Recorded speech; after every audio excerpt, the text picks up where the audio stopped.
There'd been a fire just prior to us taking over, and the city wanted us to put sprinklers in, and we at that point in time were having real difficulty with the city about people living upstairs.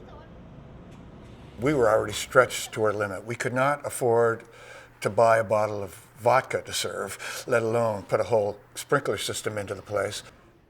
If we're not going to make a living at it, let's at least make a legend. Let's do what we can to make this as interesting and as popular and as historic as it can be.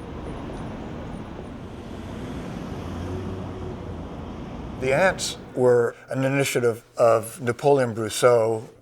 He found this book on ants, and he became completely and utterly fascinated with ants, and then decided he drew up all these various ant things. You see one ant, and you know there's always 100 others, and the beauty of this is that over the years there's been more that have arrived and when some have disappeared. It's kind of like how much activity is really going on in this building.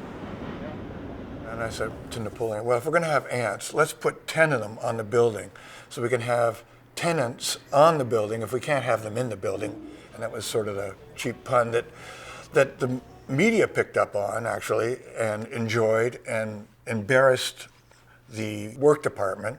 Mm-hmm. And they sort of backed off and let us, said, okay, you can have your people living upstairs. All the creative individuals that have made the Cameron what it is today, they're like the ants. The ants have just become surrogate for the activity that occurs inside the building. Oh, in '94, I decided I was going to restore the ants. I took them down by rappelling, and I took them by bicycle to my studio.